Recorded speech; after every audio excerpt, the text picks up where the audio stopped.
Shri Venkateswara gold తాకట్టులో ఉన్న మీ బంగారాన్ని విడిపించి కొనబడును.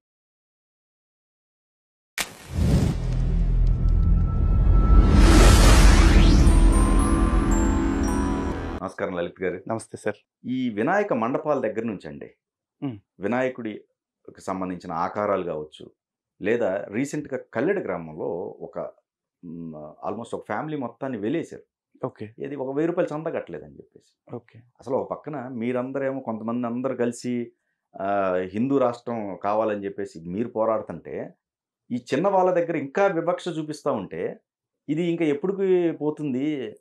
వీటిని ఎప్పుడు కట్టడి చేయాలి? ఎవరు కట్టడి చేయాలి? సో ముందుగా మన ఛానల్ ప్రేక్షకులందరికీ నమస్కారం అండి.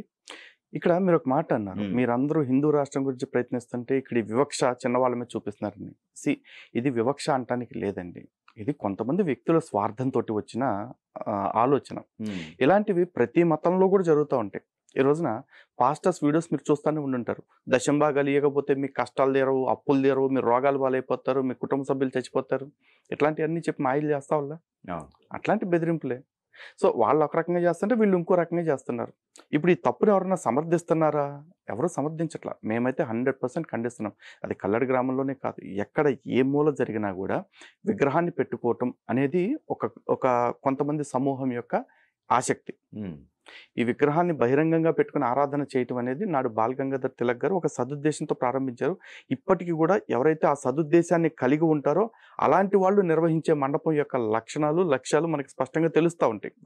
కానీ కొంతమంది విగ్రహాన్ని అక్కడ ఏర్పాటు చేసి దాని మీద బతికేద్దామని చూస్తూ ఉంటారు. సంవత్సర కాలం అంతా బతుకుతారంటే కాదు, కొంతకాలం బతకడానికి అయితే ఆ డబ్బు కూడా ఉపయోగపడుతుందిగా. అలాంటి ఆలోచన ఉన్నవాడు డబ్బే యావగా కొంతమందిని బెదిరించి కానీ లేకపోతే భయపెట్టి కానీ లాక్కునే ప్రయత్నం చేస్తాడు. అలాంటిది ఎవడు చేసినా తప్పే. ఆవిడెవరో బాగా బాధపడుతూ ఉన్నారు, నేను 1000 రూపాయలు ఇవ్వలేదని నన్ను కుటుంబ కులం నుంచి బహిష్కరించారండి అని చెప్పేసి. వెంటనే ఆవిడ పోలీస్ కంప్లైంట్ పెట్టొచ్చు. పోలీసులు కూడా అలాంటి వాళ్ళ మీద చర్యలు తీసుకుని వాళ్ళని లోపలేసి తోముతారా ఉతుకుతారా వాళ్ళ ఇష్టం. అలాంటప్పుడు ఏ హిందూ సంఘం కూడా వచ్చి అరే అన్యాయంగా మా వాళ్ళని అరెస్ట్ చేశారు అని మేము అనం. ఓకే. ఎందుకంటే మేము ఈ రోజున ఒక వ్యక్తిని, ఒక కుటుంబాన్ని గర్వాప్సి చేసి తిరిగి వాళ్ళ స్వధర్మంలోకి వాళ్ళని తీసుకురావడానికి ఎంత ప్రయత్నం చేస్తున్నామో, ఎంత ప్రయాసపడుతున్నామో మాకు తెలుసండి. సింపుల్గా ఇట్లాంటి ఏదో ఒక చర్య చేసేసి ఒక వ్యక్తి మతం మారిపోవటానికో లేకపోతే హిందుత్వానికి వ్యతిరేకంగా మారిపోవటానికో వీళ్ళు కారణం అవుతాను అంటే మేమెవరం కూడా చూస్తూ కూర్చోటానికి సిద్ధంగా లేము. అలాగే మండప నిర్వాహకుల్లో కూడా చాలామంది వ్యసనాల బారిన పడిపోయిన వాళ్ళు చాలామంది ఉన్నారు. అలా అని చెప్పేసి మండపాలు పెట్టే ప్రతి వాళ్ళని ఆ ఘాటిని కట్టి చూడలేం మనం. అలాంటి వాళ్ళు ఎవరైతే పనులు చేస్తూ ఉంటారో 1 సంవత్సరం చందా ఇచ్చిన వాడికి ఖచ్చితంగా తెలుస్తుంది. 2వ సంవత్సరం వాడు మండపంలో కనపడితే అరే ఇలాంటి వాడు ఉండే చోట మేము ఇవ్వం కదా అని చెప్పి నిర్మోహటంగా చెప్పండి. ఎందుకంటే వాడు తాగుబోతు. అలాంటి వాడు తాగుడు కోసం వచ్చాడు తప్ప దేవుడి కోసం వచ్చినోడు కాదు కదా. అవశ్యం అనుభోక్తవ్యం కృతం కర్మ శుభాశుభం అంటారండి. మనం చేసుకున్న మంచి అయినా చెడైనా మనమే ఫలితం అనుభవించాల్సి ఉంటుంది. అలాగే ఎవడైనా మంచి ఉద్దేశంతో మండపాలు పెడతా ఉంటే వాడిని ఎంకరేజ్ చేయటం మనకి ఎంత అవసరమో, ఎవరైనా మంచి ఉద్దేశాలు లేకుండా మండప కార్యకలాపాల్లో ఇన్వాల్వ్ అవుతూ మండపానికి తద్వారా దేవుడికి ధర్మానికి కూడా చెడ్డ పేరు తెచ్చేవాళ్ళు ఉన్నారనుకోండి, అట్లాంటి వాడిని నిర్ద్వందంగా తోసిపుచ్చేయాలి, మనం ఖండించాలి. ఈడుంటే నేను నయా పైసా ఇవ్వను అని చెప్పాలి. వాళ్ళందరూ కలిపి మిమ్మల్ని బహిష్కరిస్తామంటారా? బహిష్కరించమనండి. ఎంతకాలం బహిష్కరిస్తారు? ఎంతమందిని బహిష్కరిస్తారు? అందరినీ వాళ్ళు బహిష్కరిస్తూ ఉంటే బహిష్కరించబడ్డ వాళ్ళంతా ఒక యూనిట్గా మారి వాళ్ళని ఎదిరించండి. అలాగే ఈ మధ్య మండపాల నిర్వాహకులు కొంతమంది విగ్రహాల విషయం చూసుకున్నట్లయితే మీరు ఇందాక ఆ టాపిక్ కూడా తెచ్చారు. బాహుబలి వినాయకుడని, లేకపోతే గబ్బర్ సింగ్ వినాయకుడని, నిన్న మొన్న రేవంత్ రెడ్డి వినాయకుడని, నరేంద్ర మోడీ వినాయకుడు, చంద్రబాబు నాయుడు వినాయకుడు అంటే రకరకాలు పెడతా ఉన్నారు. మరి ఇన్ని రకాల రూపాలు పెడతా ఉండటానికి వినాయకుడి గారికి తెలీదా? ఆయనకు ఆ శక్తి లేదా? ఒకవేళ ఆయనకి 6 ప్యాక్ కావాలి అనుకుంటే ఓం అనుకుంటే ఆయనకు వచ్చేదా? కాదు కదా. ఆయన తను చూపిస్తున్న ఆ 32 రూపాయలు ఏవైతే గణపతి రూపాలు ఉన్నాయో ఆ 32 రూపాయల ద్వారా ప్రపంచం మొత్తానికి ఒక సందేశాన్ని ఇవ్వాలనుకుంటున్నారు.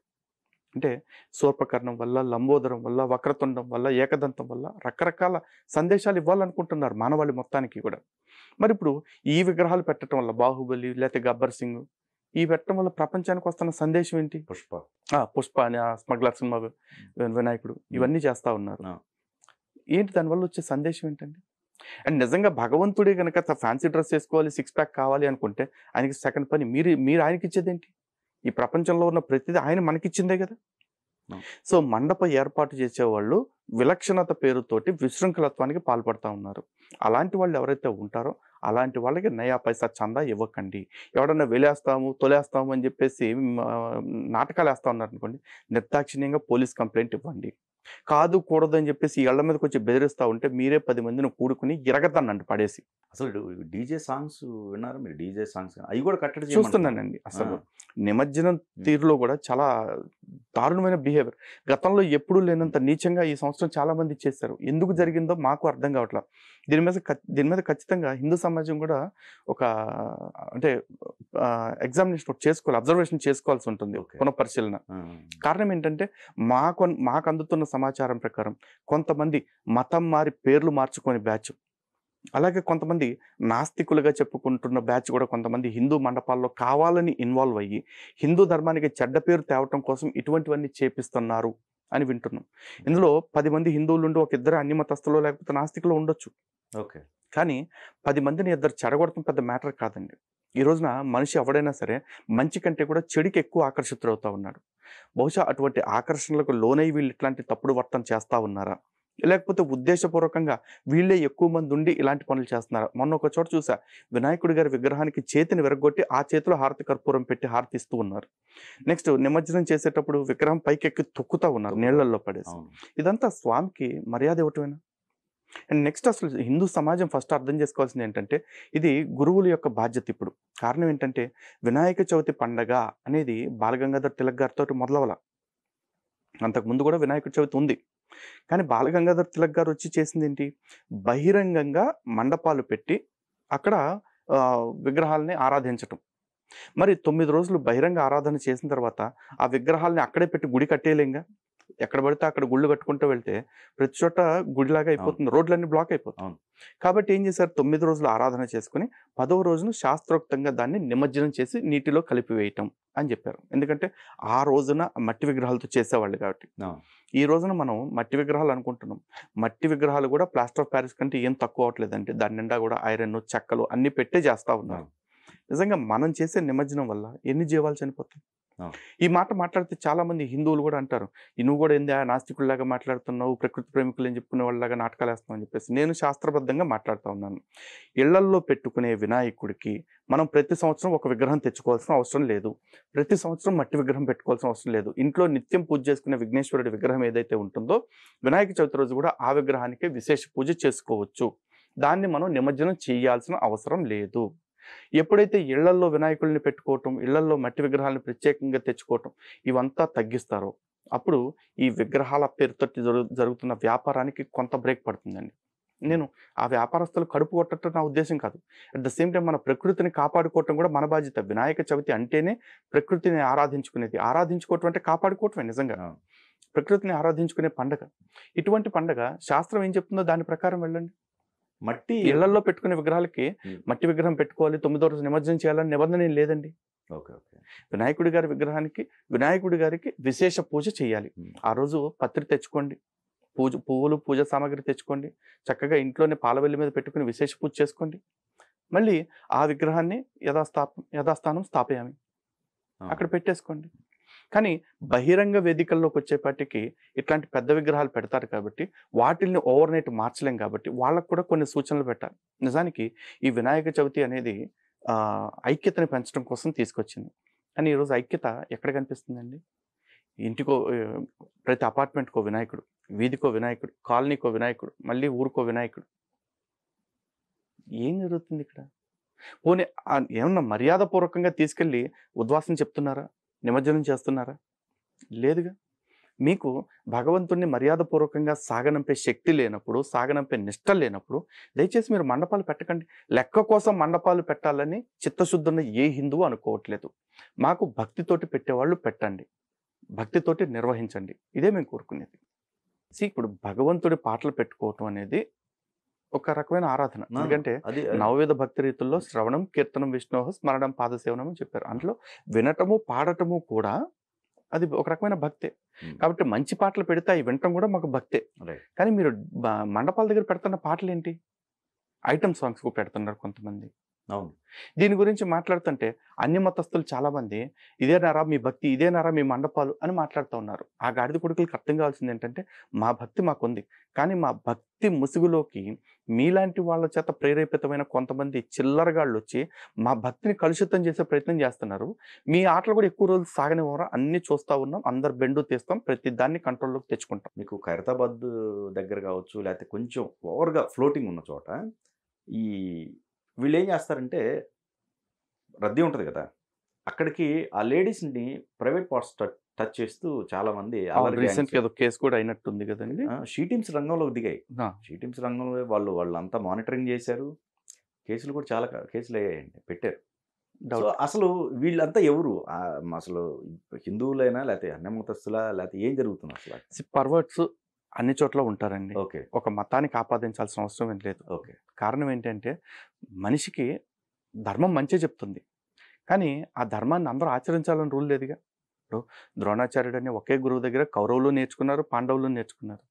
కానీ పాండవులు ఎలా బ్రతికారు, కౌరవులు ఎలా బ్రతికారు అదే. రైట్. కదా. హ్మ్. ఇద్దరు కూడా వ్యాసుడి యొక్క అంశగా వచ్చిన వంశంలోంచి వచ్చిన వాళ్ళే. కానీ అందరూ ఒకలాగా లేరు కదా.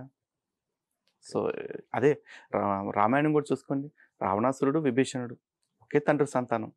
కానీ ఇద్దరు పోలికలకి ఏమన్నా సంబంధం ఉందా? విభీషణుడు బతికినంత ఉన్నతంగా రావణాసురుడు ఎందుకు బతకలేకపోయాడు? సో మనిషిని మతం బట్టో పుట్టుకు బట్టో మనం జడ్జ్ చేయలేమండి. ఎవడు ఎలాగైనా బిహేవ్ చేయొచ్చు. కానీ ఇక్కడ మనకంటూ కొన్ని ప్రివిలేజెస్, కొన్ని రైట్స్ ఉంటాయి. ఎవరైనా ఆడవాళ్ళకి మీరు పబ్లిక్లోకి వెళ్తున్నప్పుడు మీ హక్కులకి ఏదైనా భంగం కలుగుతుంది, మీ శరీరం పైన మీకు ఇష్టం లేనిది ఏదైనా జరుగుతుంది అంటే మీరు ఏ రకంగానే రియాక్ట్ అయ్యే హక్కు మీకు ఉంది. అంటే ఇక్కడ ఒక్క చోటే కాదండి, కొన్ని చోట్ల ఈ పుష్కర స్నానాల పేరుతో కావచ్చు, కుంభమేళాల పేరుతో కావచ్చు, అక్కడ కూడా ఆడవాళ్ళు వాళ్ళు పవిత్రమైన భావంతో స్నానం చేస్తూ ఉండే వాళ్ళని దూరం నుంచి అసభ్యకర రీతిలో సెల్ ఫోన్లో చిత్రీకరించి ఆ ఫొటోస్ని, వీడియోస్ని సోషల్ మీడియాలో అప్లోడ్ చేయడం మనం చూస్తూనే ఉన్నాము. ఇది హైట్స్ ఆఫ్ పర్వర్షన్ అంతే. ఉన్నారు వాళ్ళు. వాళ్ళ మీద వాళ్ళు లీగల్గా ఎట్లా యాక్షన్ తీసుకుంటారనేది చూడాలి. ఒక ఆధ్యాత్మిక మార్గంలో ఉన్నవాళ్ళుగా మాలాంటి వాళ్ళు కావచ్చు, లేకపోతే పెద్దవాళ్ళైనా మా గురువులు కావచ్చు, ప్రవచనకర్తలు కావచ్చు, ఇలాంటి వాళ్ళు కూడా దీని మీద స్పందిస్తూ ఉండాలి. వెళ్ళిన చోటల్లా కూడా హిందువులకి మార్గదర్శనం చేస్తూ ఉండాలి ఖచ్చితంగా. ఎందుకంటే తద్వారా మొత్తం ధర్మానికి చెడ్డ పేరు వస్తూ ఉంది. పోనీ అలా అని ఒక సనాతన ధర్మంలోనే ఇవి జరుగుతుందా అంటే ప్రతి చోట ఇలాగే జరుగుతుందండి. క్రైస్తవ్యంలో జరుగుతుంది, ఇస్లాంలో కూడా జరుగుతూ ఉన్నాయి. అవి మనం న్యూస్ల్లో చూస్తూనే ఉన్నాం. చర్చ్కి వచ్చి ఆడవాళ్ళని ఎంతమందిని వాళ్ళు ఎక్స్‌ప్లాయిట్ చేయట్లా. అలాగే నమాజ్‌కో లేకపోతే దర్గాలకు వచ్చిన ఆడవాళ్ళని వాళ్ళు ఎంతమంది అయ్యింది ఎక్స్‌ప్లాయిట్ చేయట్లా. ఇవన్నీ నిత్యం చూస్తూనే ఉన్నాం కదా. సో ఇది ఒక మతానికి ఆపాదించడం కాకుండా మనిషిలో ఉంటున్న మృగం ఏదైతే ఉంటుందో ఆ మృగాన్ని అప్పుడప్పుడు కొంతమంది మేల్కొల్పుతూ ఉంటారనమాట. అలాంటి వాళ్ళకి మళ్ళీ పెద్దలు బుద్ధి చెప్తూ ఉండాలి. ఇలాంటివి జరగకుండా చూసుకోండి. ఎందుకంటే all Indians are my brothers and sisters అని చెప్పుకుంటూ ఉన్నాం. అలాగే మనం కూడా ప్రతి ఒక్కరిని మాతృవత్ పరధారేశ్వరం చూడాలని ధర్మం చెప్తుందంట. కానీ ధర్మం చెప్తున్న విషయం ఎంతమందికి తెలుసు హిందువులకి? పోను పక్కన మనలాంటి వాళ్ళు ఎవరన్నా ధర్మం గురించి మనం చెప్పే ప్రయత్నం చేస్తూ ఉంటే కొన్ని టీవీ ఛానల్స్ ఉంటాయి. ఈ మధ్య నిన్న ఒక శ్రీదేవి బ్రోతల్ కంపెనీ అని ఒక షో ఒకటి వస్తుంది, మొండిమొల ఎంటర్టైన్మెంట్స్ వాళ్ళది ఈటీవీలో. దాంట్లో మహాభారతాన్ని మొత్తం వక్రీకరించి కామెడీ షోలుగా మార్చి ఒక స్కిట్ వేశారు. వాళ్ళకి చెప్పాలి మహాభారతాన్ని, వాళ్ళకి చెప్పాలి కదా. మహాభారతం అనేది కేవలం ఒక కథ కాదురా, అది మన ప్రాచీన భారతదేశపు చరిత్ర. ఆ చరిత్ర పట్ల మనం గౌరవం కలిగి ఉండాలి. అలాంటి వాటి మీద మీరు జోక్స్ వేయటం ఏంటి?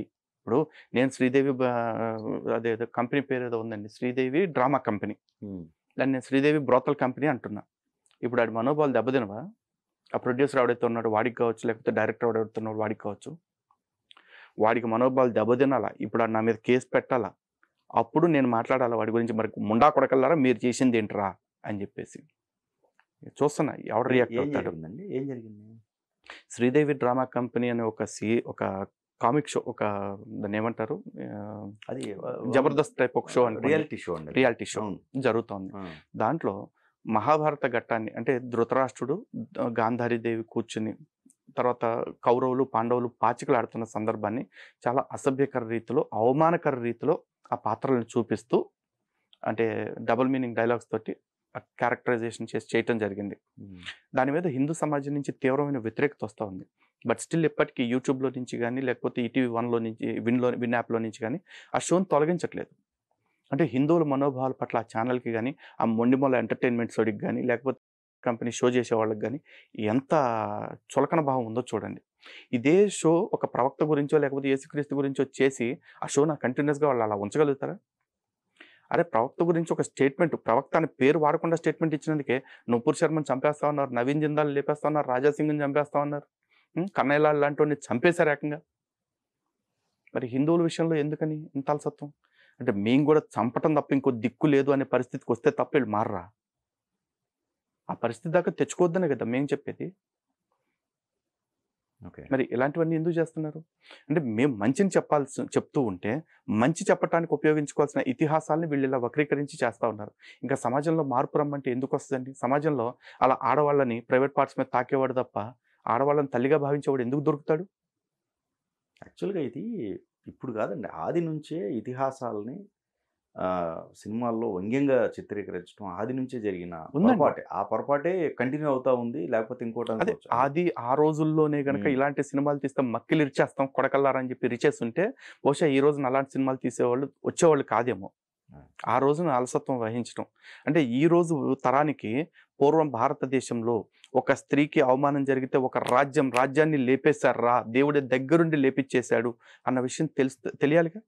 అదే రామాయణం చూసుకుంటే ఒక స్త్రీని అన్యాయంగా ఒకడు అపహరించుకుపోతుంటే ఈ దేశంలో ఉన్న కోతులు మనుషులే కాదు ఒక పక్షి కూడా ఆ స్త్రీ మానాన్ని కాపాడటం కోసం తన ప్రాణాన్ని అడ్డపెట్టింది.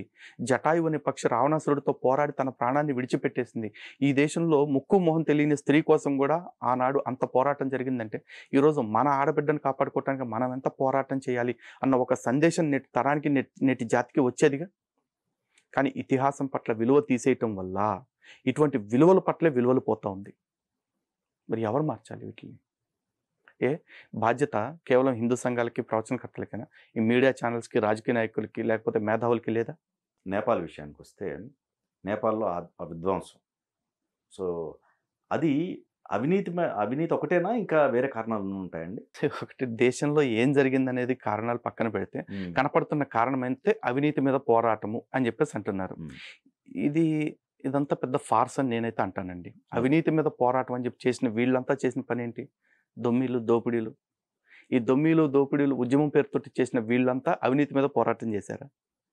ఎవడికి అవకాశం ఉంటే, ఎవడ బలం ఉంటే వాడు దోచుకు తింటా ఉన్నాడు.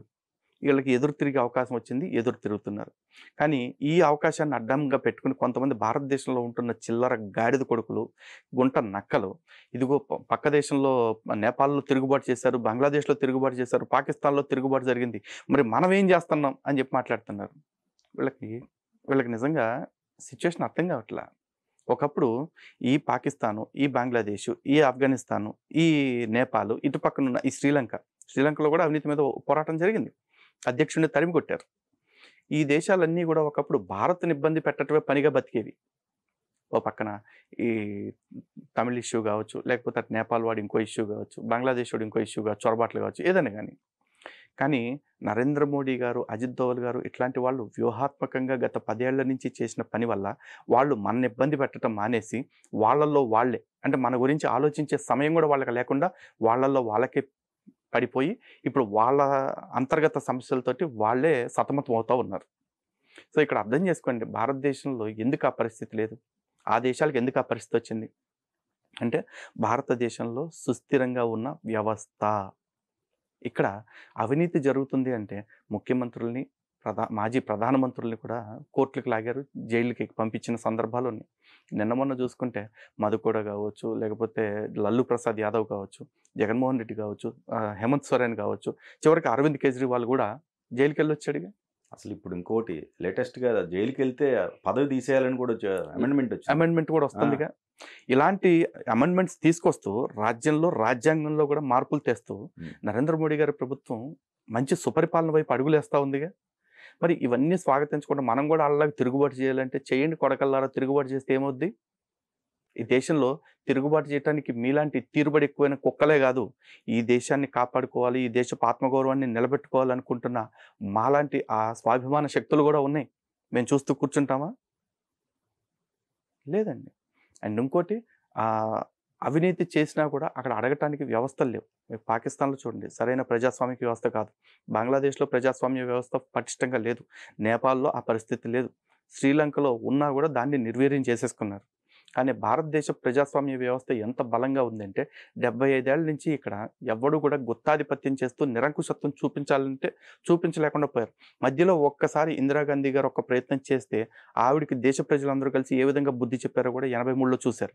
మనిషా కొయిరాలా ఆ వీడియో వైరల్ అవుతుందండి తను ఇచ్చిన ఇంటర్వ్యూకి సంబంధించి. తను ఎప్పుడైతే లెఫ్ట్ భావజాలం ఎంటర్ అయిందో అప్పుడు మా దేశంలో అస్తిత్వం కోల్పోయాం. మేము అంతకుముందు ఉన్నది వేరు, మేమందరం అంటే హిందూ రాష్ట్రంగా ఉన్నప్పుడు ఉన్నది ఏదైతే ఉందో దాన్ని ఆ అస్తిత్వాన్ని కోల్పోవడం జరిగింది అని చెప్పి అది వీడియో బాగా వైరల్ సర్క్యులేట్ అవుతుంది. మనీషా కొయిరాలా గారు ఒక్కళ్ళే కాదండి, ఆ, మనిషి అన్నోళ్ళు ఎవరైనా సరే అదే మాట చెప్తారు. ఓకే. నేపాల్ అనేది నిజానికి రెండో ఉదాహరణ. మొట్టమొదటి ఉదాహరణ భారతదేశమే. ఈరోజు భారతదేశం హిందూ రాజ్యంగా ఉన్నప్పుడు ఈ దేశంలోకి అన్ని మతాలలో అల్లుళ్ళలాగా వచ్చారుగా, తిని బతికారుగా పందుల్లాగా, ఇప్పటికీ బతుకుతున్నారుగా. కానీ ఇప్పుడు హిందూ రాజ్యం నుంచి సెక్యులర్ రాజ్యం అయ్యింది. మొన్న నరేంద్ర మోడీ గారు ఒక 3 చట్టాలు తేవాలని ట్రై చేశారు, సిఏఏ, ఎన్ఆర్సీ, ఎన్పిఆర్ అని చెప్పేసి. అంటే పక్క దేశాల్లో సరిహద్దు దేశాల్లో ఎవరైతే మత హింసకి గురవుతున్న మైనారిటీలు ఉన్నారో, అంటే ముస్లిం దేశాల్లో మత హింసకు గురవుతున్న క్రైస్తవులు కావచ్చు, హిందువులు కావచ్చు, బౌద్ధులు కావచ్చు, సిక్కులు కావచ్చు, జైనులు కావచ్చు, వీళ్ళందరినీ కూడా భారతదేశంలోకి తీసుకువచ్చి వాళ్ళకి శరణార్థుల హోదా ఇచ్చి భారతదేశంలో వాళ్ళు బ్రతకడానికి అవకాశం ఇవ్వాలి అనుకున్నారు. కానీ ఈ దేశంలో ముస్లిమ్స్ అందరూ కూడా ఒక్కసారి పెద్ద పెట్టున రోడ్ల మీదకి వచ్చేసి ధర్నాలు చేశారు, సిఏఏ, ఎన్ఆర్సీని రద్దు చేయాలని చెప్పేసి. మరి ఈ గాడిద కొడుకులు అందరూ బంగ్లాదేశ్ నుంచి చొరబాటుదారులు భారతదేశంలోకి వచ్చి ఓటర్ కార్డులు తీసుకున్నప్పుడు, ఆధార్ కార్డులు తీసుకున్నప్పుడు నోట్లు ఎవరిది పెట్టుకున్నారు? బర్మా నుంచి రోహింగ్యా వాళ్ళని తరిమేస్తే భారతదేశానికి పారిపోయి వచ్చినప్పుడు ఇక్కడ పాత బస్తీ దాకా వచ్చి సెటిల్ అయిపోతే ఇక్కడే ఉంటున్న ఒక ఎమ్మెల్యే, ఒక మూర్ఖుడు మీ అందరికీ ఆధార్ కార్డులు, ఓటర్ కార్డులు ఇప్పించే బాధ్యత నాది అన్నప్పుడు వీళ్ళ నోట్లు ఎవరిది పెట్టుకున్నారు? అంటే భారత్ హిందూ దేశంగా ఉంటే భారత్తో పాటు భారత్ చుట్టుపక్కల ఉన్న ప్రపంచ దేశాలన్నీ కూడా బాగుంటాయి. కానీ భారత్ ఎప్పుడైతే సెక్యులర్గా మారిందో చుట్టుపక్కల ఉన్న హింసకి గురవుతున్న, అణిచివేతకి గురవుతున్న వాళ్ళకు కూడా భారత్ రక్షణ కల్పించలేని స్థితికి వీళ్ళు దిగజార్చాలని చూస్తూ ఉన్నారు. సో ఒక హిందూ దేశంగా ఉంటే లోకా సమస్త సుఖినో భవంతు, సర్వే జనా సుఖినో భవంతు అన్న నినాదం మాత్రమే ఉంటుంది. భారత్ ఒక మతరాజ్యంగా మారితే, అది ఇస్లాం కావచ్చు, క్రిస్టియానిటీ కావచ్చు, ఆ మతానికి సంబంధించిన వ్యక్తులు మాత్రమే బాగుండాలనుకునే మత గ్రంథం చదువుతున్న వాళ్ళు ఈ దేశాన్ని అలా ఉండనిస్తారా? ఇది ప్రతి ఒక్కళ్ళు ఆలోచించుకోవాలి. ఈ దుర్గతి ప్రస్తుతం భారతదేశానికి ఏర్పడింది. ఇలాంటి దుర్గతి నేపాల్కి ఏర్పడే లోపే నేపాల్లో తిరుగుబాటు చేసుకుని వాళ్ళు మళ్ళీ పరిస్థితులను చక్కదిద్దుకునే ప్రయత్నం చేస్తున్నారు. భారత్లో నిజంగా ఒక ఉద్యమం రావాలి అంటే తిరిగి జరగాల్సింది ఇదే సాఫ్రన్ రెవల్యూషన్ రావాలి. ఒక కాషాయ విప్లవం వచ్చి ఈ దేశం మొత్తాన్ని కూడా కాషాయమయంగా మార్చుకోవాలి. ఎందుకు కాషాయమయంగా మార్చుకోవాలంటే కాషాయం అనేది త్యాగానికి గుర్తు. ఈ దేశంలో నిజంగా మా శాస్త్రాలన్నీ కూడా త్యాగాన్నే పరమావధిగా చెప్పాయి. త్యాగేనైకే అమృతత్వ మానసుహో అని చెప్పేసి ఉపనిషత్తు చెప్తుంది. ఒక వ్యక్తి త్యాగం ద్వారా మాత్రమే అమరత్వాన్ని పొందగలడు అని చెప్పేసి. అటువంటి త్యాగాన్ని నమ్ముకున్న సనాతనవాదులు మేము. భారతదేశం సనాతన భారతంగా మారితే ఈ చుట్టుపక్కల ఉన్న అందరూ బాగుండాలని మేము పూజలు చేస్తామండి. కేవలం హిందువులు మాత్రమే బాగుండాలని కోరుకునేంత సంకుచిత స్వభావం మాకు లేదు. అండ్ ఇంకోటి, ఈ జెండాలు చూసారా మీరు? వేరే దేశాలకు సంబంధించిన జెండా చూశానండి. ఇప్పుడు ఇట్లాంటివి ఇంటర్నల్గా ఎన్నైనా జరగవచ్చు, కానీ వేరే దేశాలకు సంబంధించిన ఫ్లాగ్స్, ఇస్లాం కంట్రీకి సంబంధించినవి, అవి అసలు ఉపేక్షించేది కాదండి. అది ఇమీడియట్గా వాళ్ళ పైన చర్యలు తీసుకోవాలి. ఇమీడియట్గా 100% చర్యలు తీసుకోవాలండి. ఇప్పుడు వాళ్ళంతా కూడా తెలివి మీరిపోయారు. పూర్వం ఎట్లా ఆ ఉండేది దేశం మీద ప్రేమ ఏంటండి? ఆ దేశాల మీద, ఆ దేశాల మీద వాళ్ళకి ప్రేమ ఉంటుందండి. పూర్వం ఎట్లా ఉంటుంది అంటే, ఇప్పుడు పాత బస్తీలో మీరు చూసినట్లయితే ఒక ఆకుపచ్చ జెండాకి మధ్యలో చందమామ కనిపిస్తూ ఉండేది. ఓకే. ఎందుకంటే అది పాకిస్తాన్ మరియు బంగ్లాదేశ్ జెండాలను పోలి ఉండేలాగా కట్టుకునేవాళ్ళు. కానీ పోయిన ఏడాది నుంచి ఈ ఏడాది కానీ ఈ మిలాదున్ నబీ కనుక మొన్న ర్యాలీలు చేశారు కదా, మీరు చూసినట్లయితే ఒక గ్రీన్ పట్టి, రెడ్ పట్టి, వైట్ పట్టి, బ్లాక్ పట్టి ఉన్న జెండాలను కొత్తగా పెట్టుకోవటం మొదలుపెట్టారు. రైట్. ఎందుకంటే అది పాలస్తీనా జెండాలని పోలి ఉంటుంది. యాజ్ ఇట్ ఈస్ పాలస్తీనా జెండాలని పెడితే మొన్న కాకినాడలో కేసులు అయింది కాబట్టి పాలస్తీనా జెండా యథాతథంగా పెట్టకుండా పాలస్తీనా జెండాలను పోలి ఉండేలాగా ఈ 4 రంగుల జెండాలని పెట్టుకుంటున్నారు. దాని మీద ఏదో రాతలు రాసుకుంటూ ఉన్నారు వాళ్ళు. అంటే తెలివి మీరిపోయారు. మేము పాకిస్తాన్ కోసం, మేము బంగ్లాదేశ్ కోసం, మేము టర్కీ కోసం, మేము సౌదీ అరేబియా కోసం, మేము పాలస్తీనా కోసం పని చేస్తాము అని చెప్పకనే ఈ దేశ ప్రజలందరికీ కూడా హింటిస్తూ ఉన్నారు. ఎందుకంటే భారతదేశం వాళ్ళకి ఎప్పుడు కూడా మాతృభూమిగా వాళ్ళు భావించట్లేదు.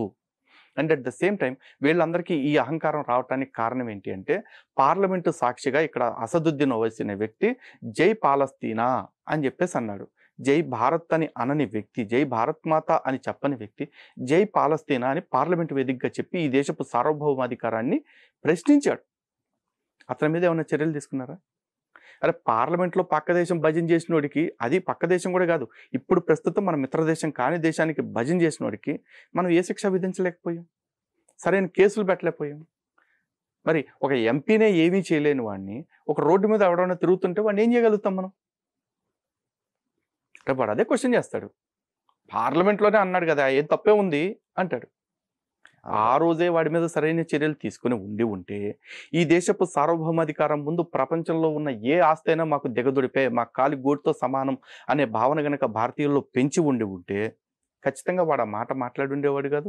అలా మాట్లాడిన వాడిని వీళ్ళు ఉపేక్షించి ఉండేవాళ్ళు కాదు. కానీ వాళ్ళ పిల్లల్ని చూస్తుంటే మైనర్ పిల్లలు, చాలా చిన్న పిల్లలు ఉన్నారు, కొంతమంది ఉన్నారు, అందరు కుర్రోళ్లే. అంతే అండి, అదే తెలివి కదా. ఇప్పుడు మైనర్ల మీద కేసులు ఉండవు కాబట్టి వాళ్ళతో పట్టిపిస్తారు. ఓకే, కేసులో వాళ్ళు ఉన్నారు కదా, పెడితే కేసు అందరి మీద పెట్టాలి. లేదంటే మైనర్ల మీద కేసు పెట్టకుండా మేజర్ల మీద మాత్రమే పెడతారు.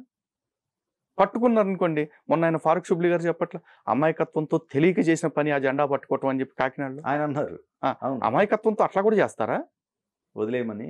అంటే ఏ దేశపు జెండానో పట్టుకుంటున్నామో, ఏ ఎజెండా పట్టుకుంటున్నామో తెలియకుండా అంత ధైర్యంగా కారుల్లో తిరుగుతారు. ఒక కారు అయితే అమాయకత్వం, 4 కారుల్లో ఒక్కడికి కూడా అది పాలస్తీనా జెండా అని తెలియలేదా?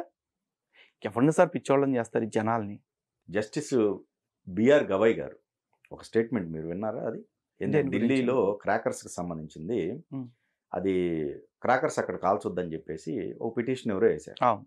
దానికి ఆయన అసలు ఇక్కడే కాదు, మొత్తం సిస్టమ్ మొత్తం మనం భారతదేశం మొత్తం ఇంప్లిమెంట్ చేస్తే బాగుంటుంది అనే అభిప్రాయం వ్యక్తం చేశారు. దానిపైన మీ అభిప్రాయం? నాకు విచిత్రంగా అనిపిస్తూ ఉంటుందండి. భారతదేశంలో అందరికీ మత స్వేచ్ఛ రాజ్యాంగం ఇస్తూ ఉందంటారు. మరి ఆ రాజ్యాంగం ఇచ్చిన మత స్వేచ్ఛ హిందువులకి మాత్రమే ఎందుకు లేదు? హిందువుల దీపావళి పండగకి పొల్యూషన్ గుర్తొస్తుంది, హిందువుల వినాయక చవితికి పొల్యూషన్ గుర్తొస్తూ ఉంటుంది, హిందువుల సంక్రాంతికే పొల్యూషన్ గుర్తొస్తూ ఉంటుంది, గాలిపటాలు ఎగరేయటం వల్ల పక్షులు చనిపోతున్నాయి అని చెప్పేసి. అలాగే హిందువుల హోలీ పండుగ అప్పుడే జనాలకు కళ్ళు పోతున్నాయి రంగుల వల్ల అని చెప్పేసి అప్పుడే అన్నీ గుర్తొస్తూ ఉంటాయి. సో ఇవన్నీ సంస్కరించుకోవాల్సిన అవసరం లేదా అంటే లేదని నేను అనట్లా. కానీ హిందువుల విషయంలోనే మీకు ఎందుకు కనపడుతుంది? ఇప్పుడు మొహరం వేదికప్పుడు గాయపరుచుకుంటూ ఉంటారు, పచ పచ పచ పచ కత్తులతో కోసుకుంటూ ఉంటారు బ్లేడ్తోటి. ఇది దారుణము, ఇలాంటివి చేయటానికి ఒప్పుకోదు, భారతదేశంలో ఇటువంటి ఆచారాలకు తావులేదు, కాబట్టి ఇటువంటివి నిషేధించాలి అని సుప్రీంకోర్టులో ఎవడు పిల్లేయడు. వేస్తే కూడా కోర్టులు పట్టించుకోవు. పోనీ మొహరం పండుగ వస్తుంది, బక్రీద్ పండుగ.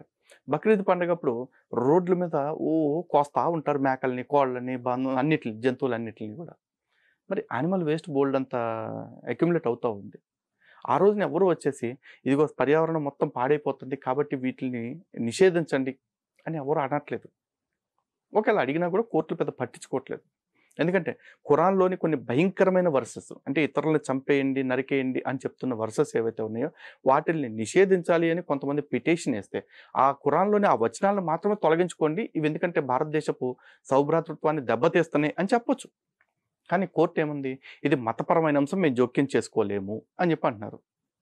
అలాగే రోజు 5 సార్లు మైకులు పెట్టేసి మా దేవుడు మాత్రమే గొప్పోడు, మా దేవుడిని మాత్రమే నమ్మాలి, మా దేవుడిని తప్ప వేరే దేవుడిని నమ్మే వాళ్ళు ఎవరికి స్వర్గంలో ప్రవేశం లేదు అని రోజుకి 5 సార్లు మైకులు పెట్టి చెప్తా ఉన్నారు. అలాంటి మైకులు 3 లక్షల మసీదుల మీద ఈ దేశంలో మోగుతూ ఉన్నాయి ప్రతిరోజు 5 సార్లు. ఎవరన్నా ఒకళ్ళు బాబు ఇంత సౌండ్ వస్తుంది ఇన్ని మైకుల నుంచి, చాలా ఇరిటేటింగ్గా ఉంది, ఈ దేశంలో సౌండ్ పొల్యూషన్ పెరిగిపోతుంది, ఈ మైకుల్ని నిషేధించండి అని ఎవరన్నా పిటిషన్ వేస్తారా? వేస్తే ఈ కోర్టులు అవును నిషేధించాల్సిందే అంటుందా? అనదు. కానీ దీపావళికి వచ్చేపాటికి మాత్రం గవాయ్ గారు ఒక స్టేట్మెంట్ ఇచ్చారు. ఏమని? ఇది ఒక్క ఢిల్లీలోనే ఎందుకు, దేశవ్యాప్తంగా ఎందుకు నిషేధించకూడదు, దాని మీద దృష్టి పెట్టండి. అంటే ఆల్రెడీ ఇప్పటికే ఆ ఉత్పాదన రంగంలో ఉన్న వాళ్ళు ఎవరైతే ఉన్నారో కార్మికులు, వాళ్ళందరికీ కూడా ఆల్టర్నేటివ్ ఏదైనా చూపించే ప్రయత్నం చేయండి అని చెప్పేసి ఒక డైరెక్షన్ ఒక సూచన చెప్పారు.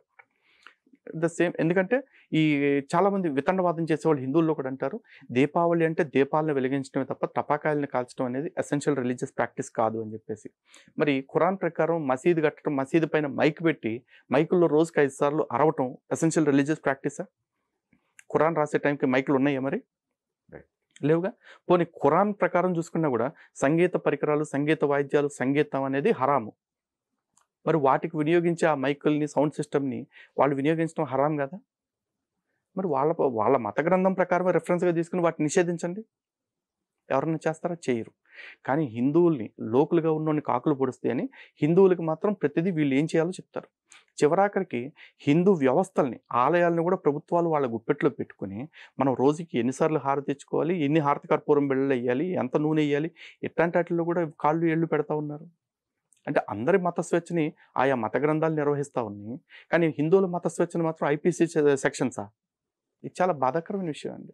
దీని మీద హిందూ సమాజం మొత్తం బయటకు వచ్చి మాట్లాడాల్సిన సందర్భం వచ్చింది. దీని మీద హిందువులు తొందరలోనే ఒక రౌండ్ టేబుల్ లాంటిది ఏదైనా పెట్టుకుని కూడా మాట్లాడాలి ఖచ్చితంగా. వక్ఫ్ బోర్డుకి సంబంధించి మీరు లేటెస్ట్ న్యూస్ విన్నట్టయితే విన్నాను సార్. ఆ బిల్లు అమెండ్మెంట్ జరుగుతున్నప్పటికే 100 పైగా వందల్లో పిటిషన్ వేశారు. అదేది పూర్తిగా తీసివేయాలని, అది జరగదని చెప్పేశారు. బట్ కాకపోతే మీరు అది చూసినట్టయితే ఇప్పుడు లేటెస్ట్ది అది ఆ స్టే ఏంటి, దాంట్లో 5 yearsకి సంబంధించింది అవసరం లేదని అన్నారు. అంతే కదా? అంతే, నిరూపించుకోవాల్సిన అవసరం లేదు. అలానే 3 members వరకు ఉండాలి, అన్యమతస్థులు ఉండాలి. సో ఈ ఫస్ట్ ఆఫ్ ఆల్ వాళ్ళకి ఎందుకు కంప్లైంట్ వస్తుంది నాకు అర్థం కావట్లేదండి. ఎందుకంటే అసలు వక్ఫ్ బోర్డు అమెండ్మెంట్ యాక్ట్ అనగానే అసలు అమెండ్మెంట్స్ చేయడానికి వీల్లేదు అని చెప్పేసి అంటారు. అంటే ఈ దేశం నీ మతం గుత్తాధిపత్యంలోకి నీ మత పొల కాళ్ళ కింద బతకాలా? ఈ దేశానికి ఒక రాజ్యాంగం ఉంది. ఆ రాజ్యాంగం ద్వారా ఏర్పడ్డ ప్రభుత్వాలు ఉన్నాయి. వాళ్ళే నిర్ణయిస్తారు ఈ దేశానికి ఏది మంచి ఏది చెడు అనేది. ఈ రోజున అలా నిర్ణయించి పెట్టిన ఎండోమెంట్ యాక్ట్ ఏదైతే ఉందో దాన్ని మేము నెత్తి మీద పెట్టుకుని మొయిట్లా మా నడువులు ఇరిగిపోతున్నా, మా భుజాలు కూలిపోతున్నా సరే అలాగే భరిస్తున్నాగా. అంత దారుణమైన చట్టాలు అయితే మీకేం లేవుగా. ఈ రోజున మా పరిస్థితి చూసుకుంటే గుడికి వెళ్తే బండి పార్కింగ్ నుంచి మళ్ళీ దర్శనం చేసుకుని బయటకు వచ్చి ప్రసాదం కొనుక్కునేదాకా ప్రతిదీ డబ్బులేగా మాకు. ఈ దేవాదాయ శాఖ మమ్మల్ని దోచుకుంటుంది అని మేము ఎప్పుడైనా ఏడుస్తున్నామా? ఏడిస్తే మాత్రం మా ఏడుపులను ఎవడని లెక్క చేస్తూ ఉన్నాడా? లేదు కదండి. అంతేందుకు నిన్న మొన్నగా ప్రభుత్వ పథకాలు నడపడానికి కూడా దేవాదాయ శాఖ డబ్బుల్ని సిగ్గు లేకుండా తీసుకుంటున్న ప్రభుత్వాలను చూసాం కదా. ఇంత దోపిడీ మీ వక్ఫ్ బోర్డులో తవ్వట్లేదుగా. 9,70,000 ఎకరాల భూములు కలిగి ఉన్నారు మీరు. ఆ భూమి అంతా ఎవరిది? మీ సొంత భూమా? కాదుగా. ఈ దేశం నుంచి పారిపోయిన వాళ్ళ భూమి. ఆ భూమి ప్రభుత్వం స్వాధీనం చేసుకుని నిజంగా పేదవాళ్ళందరికీ కూడా భూమి లేని వాళ్ళకి సమానంగా చేయాలి. అది ప్రజాస్వామ్యంలో చేయాల్సిన న్యాయం. కానీ మీ మత పోళ్ళు వదిలేసి వెళ్ళిపోయిన భూములు కాబట్టి మీ మతం వాళ్ళ కిందకే ఉంచుతాము అని చెప్పేసి అంది. అదేంది మీకు ఇచ్చిన, అంటే మీకు చేసిన నష్టమేం కాదుగా, మీకు ఇచ్చిన ఎక్స్క్లూజివ్ ప్రివిలేజ్ అది. కానీ అది కూడా చాలదన్నట్టు కనపడిన స్థలం వల్ల నాదే, ఇక్కడ ఔరంగజేబు గాడి గుర్రం గడ్డి మేసింది, ఇక్కడ అక్బర్ గాడి గాడిద గుడ్డు పెట్టింది, ఈ స్థలం నాదే ఆ స్థలం నాదే అని ప్రతి దానిలోకి వచ్చి టెస్టేసి కబ్జా చేస్తానంటే ఎంతకాలం చూస్తూ కూర్చుంటారు? ప్రతి అరాచకానికి ఒక లిమిట్ ఉంటుంది. ఆ లిమిట్ మొన్న నరేంద్ర మోడీ గారి ప్రభుత్వం అర్థం చేసుకుంది. ఆ చట్టానికి చరమగీతం పాడేసి అమెండ్మెంట్స్ తీసుకొచ్చింది. లేకపోతే వీళ్ళు ఆగడానికి అడ్డు ఉంటుంది కదా. కనపడిందల్లా నాదే అంటున్నారు కదండి. ఎప్పుడు మ్యారిట్ హోటల్ మొన్న క్లెయిమ్ చేసుకుని ఇది మాదే మాకు ఇచ్చే అని చెప్పేసి అంటున్నారు. అంటే రేపు ఎప్పుడో నేను ఒక 1000 కోట్లు పెట్టి గుడి కట్టిస్తానండి. నేను గుడి కట్టించిన తర్వాత మొత్తం కట్టడం అయిపోయిన తర్వాత వచ్చి ఇది వక్ఫ్ బోర్డ్ ల్యాండ్ అంటే నేను ఎక్కడికి పోవాలి? ఈ దేశం ఏమో మొగుడు సొత్తా కాదు కదా. ప్రతి ఒక్క భారతీయుడిది కదా. భారతీయులందరికీ సమానమైన ప్రివిలేజ్ ఉండాలి కదా. అదేగా నరేంద్ర మోడీ గారు ప్రభుత్వం చేసింది చట్టం ద్వారా. దాన్ని ఎందుకు విభేదిస్తున్నారు? అసలు ఆదిలోనే ఇన్ని చిక్కులు పెట్టుకొని బతుకుతున్నారండి. చెప్తున్నాను సార్. అసలు ప్రతి భారతదేశంలో ఈ రోజున అత్యధిక ల్యాండ్ బ్యాంక్ ఉన్నది ఇండియన్ డిఫెన్స్కి, రైల్వేస్కి, ఆ తర్వాత మళ్ళీ వీళ్ళకే వక్ఫ్ బోర్డు వాళ్ళకి అని చెప్పేసి అంటున్నారు. అంత ఉన్న ల్యాండ్ సరిపోక మీ దేశంలో జనాభా ఎంత మీది అసలు? 14%, 15%. ఏం చేసుకుని వస్తారు ఇంకా అంతకంటే ల్యాండ్? అంటే మ్యాక్సిమం ఏం చేస్తారు అంటే ఇప్పుడు ప్రభుత్వాలకు కూడా ప్రతి 6 నెలలకు ఒకసారి, సంవత్సరానికి ఒకసారి అర్జీలు పెడతానే ఉన్నారు. మా ఊర్లో సమాధి నిండిపోయింది, కొత్త సమాధులు పెట్టుకోవటానికి మాకు ఇంకో ఎకరం కావాలి, 2 ఎకరాలు కావాలి అని చెప్పేసి. భారతదేశం మొత్తాన్ని ఏం చేద్దాం అనుకుంటున్నారు? సమాధులు ఏం చేయటానిక? మీ మత విశ్వాసం మీకు కరెక్టే చెప్తుంది.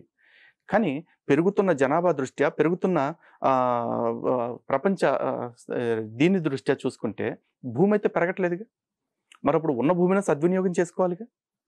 కానీ సమాధుల కోసమే స్థలాలు ఆక్రమించుకుంటూ వెళ్ళిపోతామంటే, వాటికే సరిపోవట్లేదంటే మళ్ళీ మధ్య మధ్యలో రోడ్లు ఆక్రమించి దర్గాలు పెట్టటాలు, పొలాలు ఆక్రమించి మసీదులు కట్టటాలు, లేకపోతే ఇంకొంతమంది అక్రమ చర్చిలు కట్టటాలు. దేనికి? మైనార్టీలుగా ఉన్న 5% లోపు ఉన్న వాళ్ళకి 14-15% ఉన్న మీకు ఎంతకాలం దేశంలో 50% వనరుల మీద మీకు అధికారం కావాలా? మరి ఈ దేశంలో 70% ఉన్న హిందువులకి ఏమైపోవాలి ఇంకా ఈ దేశంలో? ఈ క్రికెట్‌ను గూడా ఈ ఇండో పాక్ పాక్. సంబంధించిన క్రికెట్‌ది ఏదైతే ఉందో అక్కడ 25,000 అండి ఆల్మోస్ట్ ఆ సిట్టింగ్ కెపాసిటీ. Sitting capacity. సగం ఫిల్ అవ్వలేదు. తీసుకోలే.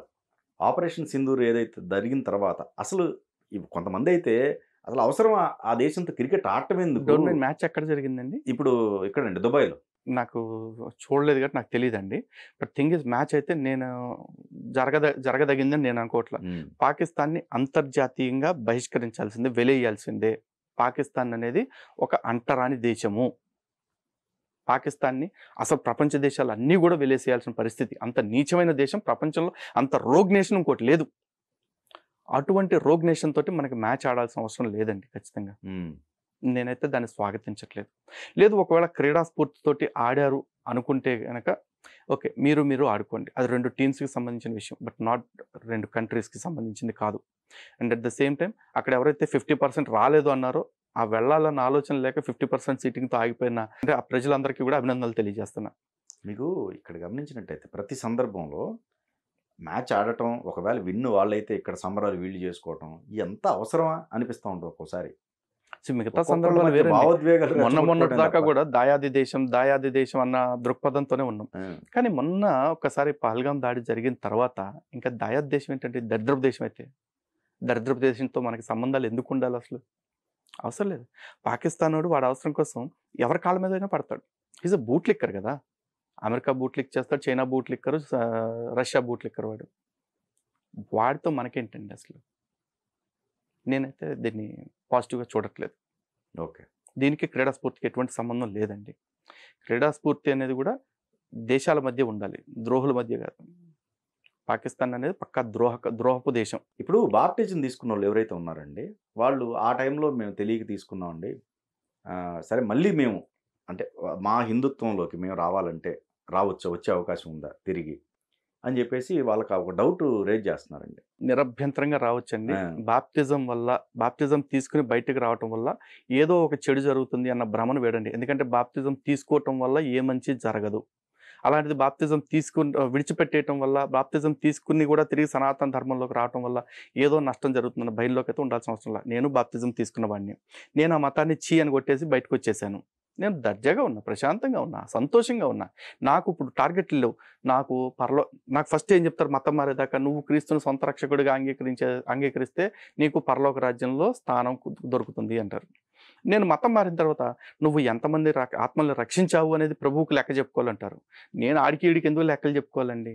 నా ఆధ్యాత్మిక జీవితం అనేది నాకు పరమాత్ముడికి మాత్రమే సంబంధించింది. అది మా ఇద్దరికే సంబంధించింది. అందుకే దాన్ని ఆధ్యాత్మికత అంటారు, ఆత్మ సంబంధమైంది కాబట్టి. అంతేగాని ఆడనే ఉన్నో కాపాడుతూ ఈయన ఉన్నో మతం మారిస్తే నాకు స్వర్గం వస్తుంది అని చెప్పి మళ్ళీ నాకు ఇంకో టార్గెట్ పెడతారు. మల్టీ లెవెల్ మార్కెటింగ్లో పెడతారు చూడండి. నువ్వు ఒక ముగ్గురిని అంటే నువ్వు జాయిన్ అయిన తర్వాత నువ్వు ఒక ముగ్గురిని జాయిన్ చేయాలి, ఆ ముగ్గురు ఇంకో ముగ్గురిని జాయిన్ చేయాలి, వాళ్ళు ఇంకో ముగ్గురిని జాయిన్ చేస్తే వాడి ఇన్సెంటివ్స్ వీడికి, వీడి ఇన్సెంటివ్స్ వీడికి వస్తాయి అంటారు కదా. అట్లాంటి దిక్మల్ నెట్వర్క్ మార్కెటింగ్ మతం సనాతన ధర్మం కాదు. అట్లాంటి దిక్మల్ మతంలోకి నేను వెళ్ళి ఆ నెట్వర్క్ మార్కెటింగ్ పెంట నేను పడలేక బయటకు వచ్చేసాను. నేను బాప్తిజం తీసుకున్నాను. ఆ బాప్తిజం తీసుకున్న అన్న విషయం కూడా నాకు గుర్తులేదు. అంటే పోయింది అంతే. ఏం ఊడేది లేదండి. నిరభ్యంతరంగా దాన్ని చీగొట్టి బయటకు వచ్చేయచ్చు. అంటే ఏమన్నా చెడు జరిగే వల్ల ఏ గాడిద గుడ్డు జరగదు అసలు. దానిలో ఏమైనా ఉంటేగా మంచి అయినా చెడు అయినా జరగటానికి. ఓకే, ఏం ఊరికాడట ముంచి లేపుతాడు పాస్టర్. ఆ ముంచి లేపే పాస్టరే ఆడ దశంభాగాలు అడుగుతుంటూ బతికేవాడు.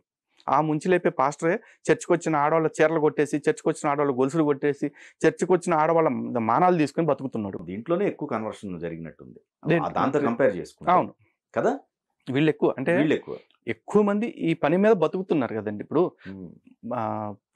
అర్చకత్వం అనేది ఒక బాధ్యత, పౌరోహిత్యం అనేది ఒక బాధ్యత. కానీ పాస్టర్ అనేది బాధ్యత కాదండి, ఓ బతుకుతారు. ఆడు బతకటానికి వాడు ఎంతమందిని మతం మారిస్తే అన్ని దశంభాగాలు వస్తాయి. నిన్న ఒక దిక్మాల ఎదవ దశంభాగాల గురించి మాట్లాడుతూ దశంభాగాలతో పాటు దాన్ని ఏమంటారు ప్రథమ ఫలం కూడా ఇవ్వాలంట. ప్రథమ ఫలం అంటే తీసుకున్న ప్రతి వస్తువులో మొదటి భాగం పాస్టర్ గారికి ఇచ్చేయాలంట. ఒకవేళ ఆడపిల్ల పుడితే కూడా ఆడపిల్లని ఏం చేస్తావు మరి? ఏముంది, పాస్టర్కి ఇచ్చి పెళ్లి చేయటమే అని అంటున్నాడు. అరే ముందు అప్పుడే పుట్టిన బిడ్డని అట్లా ఆ పిల్ల చదువుకోవటం గురించి వాటి గురించి ఆలోచించుకోకుండా అది ఎప్పుడో పెరిగి పెద్ద అయిన తర్వాత నీకు ఇచ్చి పెళ్లి చేయటం గురించి ఆలోచిస్తున్నావు అంటే నువ్వు ఎంత నీచ బతుకుతున్నావు. ప్రథమ ఫలం వీడికి తెచ్చి ఇవ్వాలా? సరే కర్మగా పుట్టినోడు మగోడో మాడాగడో అవుతాడు. అప్పుడు వీడికి తెచ్చి ఏం చేస్తాడు? వన్స్ కమిట్ అయితే నా మాట నేనే అనుకుని దాంతో కానీ చేస్తాడా? అట్లాంటి చిల్లరగాళ్ళు ఉన్నారండి వాళ్ళు. అది బతుకు తెరువుగా మార్చుకొని బతుకుతున్న బ్యాచ్ వాళ్ళు. దారుణంగా ఉన్నారు. మరి అలా ఉంటుందండి. సో ఇటువంటి సంశయాలు అక్కర్లేదండి. బాప్తిజం తీసుకున్నా కూడా తిరిగి సనాతన ధర్మంలోకి రావచ్చు. ఎందుకంటే తప్పు చేసేటప్పుడు లేని భయం తప్పు దిద్దుకుని స్వధర్మంలోకి తిరిగి రావడానికి ఎందుకండి? కరెక్టే. అసలు నిజంగా ఆచార వ్యవహారాలు చూస్తుంటే దారుణంగా అనిపిస్తున్నాయి. అంతే కదా. ఇప్పుడు ఇంకా మితిమీరిపోయారు. వాళ్ళ ఎంత చిల్లరగా తయారైపోయారంటే వాళ్ళకంటూ స్వతహాగా ఏదీ లేక మొన్నటిదాకా హారతులు, కొబ్బరికాయలు, అర్చనలు, అష్టోత్తరాలు, ధ్వజస్తంభాలు ఈ కొట్టేశారు. ఇప్పుడు కొత్తగా ఎవరో దంపతులు యేసుక్రీస్తు ఫోటో పట్టుకుని సొంత ఇంట్లో గృహప్రవేశం చేసి ఇంట్లోకి వచ్చి పాలు పొంగించుకుంటా ఉన్నారు. మొన్న ఆడెవడో బారసాల కార్యక్రమం చేస్తా ఉన్నాడు. అంతకుముందు అయితే క్రైస్తవ ఉగాది సమ్మేళనాలు, క్రైస్తవ ఉగాది పంచాంగ శ్రవణము, క్రైస్తవ సంక్రాంతి, క్రైస్తవ భోగి, ఇంకా అడిదిగుడ్డంతా చేస్తా ఉన్నారు. ఎందుకు పోవాలి ఆ మతంలోకి? ఈ ధర్మాన్ని విడిచిపెట్టలేము అనుకున్నప్పుడు ఇక్కడే ఉండొచ్చు కదా. అటు పోయి అక్కడ బతకలేక ఇటు ఈ ఆచారాలు పాటించలేక 50-50 గళ్ళకి ఎందుకు మారుతున్నారు? వద్దని చెప్తుంది అదే. ఏది పోయినా మనస్ఫూర్తిగా చిత్తశుద్ధితో బతకగలిగే చోటకి వెళ్ళాలండి మనం. ఎందుకు వీళ్ళకేం ఉండవు ఆచార వ్యవహారాలు బాప్టిజంలో కానీ లేకపోతే కొన్ని వాళ్ళకి కొన్ని ఆచారాలు ఉన్నాయండి. వాళ్ళ ఆచారాలన్నీ వాళ్ళ దేవుడు మంచి కన్ఫ్యూజన్ స్టేట్లో ఉంటాడు. ఇప్పుడు క్రైస్తవులకి ముస్లింలకి దేవుడు ఒక్కడే అంటారు, యెహోవా.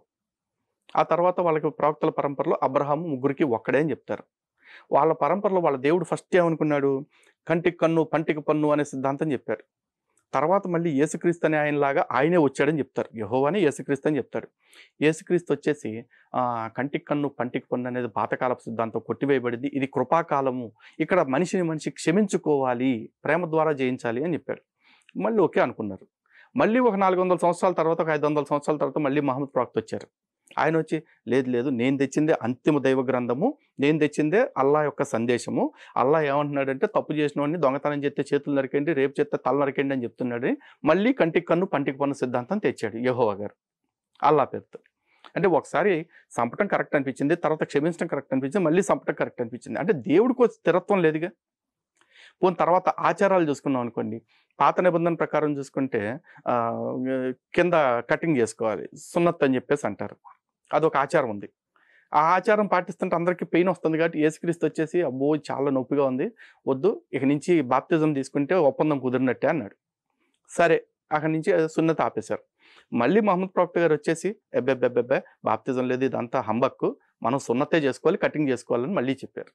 ఓహో, ఇక్కడి నుంచే మారింది అది ఆచారం. వాళ్ళందరికీ దేవుడు బైబుల్ పాత నిబంధన ఖురాన్ కదండి. ఓకే. వాళ్ళు అబ్రహాం అంటారు, వీళ్ళు ఇబ్రహీం అంటారు, వాళ్ళు సొలొమన్ అంటారు, వీళ్ళు సులేమాన్ అంటారు. ఓకే. వాళ్ళు మరియా అంటారు, వీళ్ళు మరియం అంటారు. మేరీని వాళ్ళు మేరీ అంటారు. అయితే అంతే మారుతుంది, పేర్లు మారుతున్నాయి, పేర్లు పిలిచే విధానం మారుతుంది, పేర్లు మారట్లా, స్టోరీలు మారట్లా. ఓకే. సో మరి ఇంకా వాళ్ళ దేవుడే ఒక క్లారిటీతో కొనసాగట్లేదు. భగవంతుడు అంటే నిత్యుడు, శాశ్వతుడు అని చెప్తారు కదా. మరి ఒకసారి తప్పు అనిపించింది, తర్వాత కరెక్ట్ ఎట్లా అనిపించింది, తర్వాత కరెక్ట్ అనిపించింది, మళ్ళీ తప్పు ఎట్లా అనిపిస్తుంది? సో వాళ్ళ దగ్గర ఏది శాశ్వతత్వం లేక మన సనాతన ధర్మంలోని ఆచారాలని కాపీ కొట్టుకుని బతికేస్తా ఉన్నారు అంతే. ఓకే. కానీ ఇస్లాంలో లేవండి ఆచారాలు, వాళ్ళకి సంబంధించిన ఒక ట్రెడిషన్ ఏదో పెట్టుకుని వాళ్ళు బతుకుతున్నారు. కానీ పెట్టుకుని బతుకుతున్నారు వీళ్ళు సైడు ఇదే కన్ఫ్యూజన్ స్టేటస్ అనిపిస్తుంది. అంటే క్రైస్తవులు కన్ఫ్యూజన్, భారతదేశపు ఆచారాలను కాపీ కొట్టేస్తారు. బుద్ధిస్ట్ దేశాలకు వెళ్తే బుద్ధిస్ట్ ఆచారాలను కాపీ కొట్టి బతికేస్తారు. ఎందుకంటే ఏ దేశంకి వెళ్తే ఆ దేశపు ఆచారాలను కాపీ కొట్టుకుని, ఎందుకంటే అసలు ఆ మతం పుట్టిందే కాపీ కదా. యేసుక్రీస్తు అనే అతను చరిత్రలో ఎక్కడ పుట్టిన ఆధారం లేదు. కానీ ఈజిప్షియన్ దేవుళ్ళు కొంతమంది, లేకపోతే రోమన్ దేవుళ్ళు కొంతమంది వాళ్ళ చరిత్రల్ని అటు ఇటు కలిపేసి కలగాపులగం చేసి ఆ సీడీల్ని ఈ సీడీల్ని మిక్సింగ్ చేసి ఒక కొత్త DVD తయారు చేసుకున్నారు. దాని పేరే బైబుల్ అంటున్నారు వీళ్ళు. ఆ బైబుల్లో కూడా పాత నిబంధన మొత్తం యూదులది, మళ్ళీ క్రైస్తవులది కాదు. క్రైస్తవ్యం అంటేనే కాపీ. మోహన్ భగవత్ గారు లాస్ట్ టైము ఒక స్టేట్మెంటు, ఆయన ఎక్కువ మంది హిందువులు అనేవాళ్ళు ఎక్కువ పిల్లల్ని కనమని చెప్పేసి అంటా ఉన్నారు. అంటే అసలు ఇప్పటికే ఒకరిని పెంచాలంటేనే ఇబ్బందిగా ఉంది. మరి అంతమంది పిల్లల్ని కనమని ఆయన పిలుపునియటం దేనికి, ఎందుకోసం, అవసరం ఏంటి? పెంచే స్తోమత అంటే నిజంగానే అది స్తోమత చూసుకోవాల్సిన అవసరం ఖచ్చితంగా ఉంటుంది. ఎందుకంటే ఈ దేశంలోనే ఒక జాతి బతుకుతున్నట్టు ఊరికే 10 మందిని కనేసేసి ఒకరిని పంచర్ షాపుల్లోనూ, ఒకటి కాఫీ బాల్లలు తోడటం గాను, లేకపోతే ఒకరిని చెట్లు కింద పూలు అమ్ముకునే వాళ్ళలాగాను పెట్టేంత దిగజారుడు బతుకు హిందువులు అయితే బతకలేరు. కాబట్టి హిందువులు బిడ్డల్ని బాధ్యతగా పెంచాలనుకుంటారు కాబట్టి మాకు వీడిని పెంచే స్తోమత ఉందా లేదా అని ఆలోచించుకోవడం కరెక్టే. కానీ ప్రాబ్లం ఏంటంటే స్తోమత ఉన్నవాళ్ళు కూడా ఈ రోజున ఒక్కళ్ళతోటి ఆపేస్తా ఉన్నారు. వాళ్ళు ఆలోచించుకోవాలి. ఖచ్చితంగా స్తోమత ఉన్నవాళ్ళు ఇద్దరిని, ముగ్గురిని, నలుగురిని కలగలిగితే నలుగురిని కూడా కంటం అనేది అవసరం. కారణం ఏంటంటే ఈరోజు ప్రపంచంలో చాలా దేశాలు చూడండి యువతరం అనేది లేకుండా అయిపోయింది. కారణం ఏంటంటే అత్యధిక కాలం పాటు సంతాన నియంత్రణ పాటించడం వల్ల, ఒక సంతానానికి పరిమితం చేసుకోవటం వల్ల ఆయా దేశాల్లో వృద్ధతరం మాత్రమే మిగిలింది. యువతరం లేదు. కాబట్టి భారతదేశంలో ఇప్పుడున్న సేఫెస్ట్ కండిషన్ ఏంటంటే ప్రపంచంలో అత్యధిక మంది యువత ఉన్న దేశం భారతదేశం. ఈ విషయం మోహన్ భాగవత్ గారు చెప్పారు కాబట్టి కాంట్రవర్షియల్‌గా ఫీల్ అవుతున్నారు కొంతమంది. ఇదే మాట చంద్రబాబు నాయుడు గారు కూడా చెప్పారుగా. ఒకప్పుడు ఒక్కడే సంతానాన్ని కనండి అని చెప్పిన నేనే ఇప్పుడు అధిక సంతానాన్ని కనమని ప్రోత్సహిస్తున్నాను అంటూ ఆయనే చెప్పారు. ఎందుకు చెప్తున్నారు? ఎందుకంటే భారతదేశం అంటే ఇప్పుడున్న తరం మాత్రమే కాదు, భవిష్యత్తును కూడా చూసుకోవాలి. భవిష్యత్తులో మనం అధిక జనాభా పెరిగిపోతుంది అనే ఒక ఆలోచనతోటి సంతాన నియంత్రణ చేస్తే అసలు జనాభానే లేని పరిస్థితికి వచ్చే అవకాశం ఉంటుందండి. And at the same time ఈ దేశంలో హిందువులు బ్రతకటం అనేది హిందుత్వానికి మాత్రమే కాదు, యావత్ ప్రపంచం యొక్క సంతోషానికి అవసరం. కాబట్టి హిందూ జనాభా కూడా అధిక సంఖ్యలో ఉండాలన్న ఉద్దేశంతో ఒకవేళ మోహన్ భాగవత్ గారు ఈ వ్యాఖ్య చేసి ఉండుంటే ఖచ్చితంగా దాన్ని నేను చాలా సానుకూల దృక్పథంతో చూస్తున్నాను. ఎందుకంటే ఈ దేశంలో ఒక వర్గానికి సంబంధించిన వాళ్ళు పిల్లల్ని కంటమే ఒక వ్యాపకంగా, పిల్లల్ని కంటమే ఒక ఉపాధిగా బ్రతుకుతున్న వాళ్ళు ఉన్నారు. అటువంటి వాళ్ళని ఎదుర్కొని భారతదేశం యొక్క అస్తిత్వాన్ని కాపాడుకోవాలి అంటే సంతానాన్ని కంటం అనేది చాలా అవసరం అండి.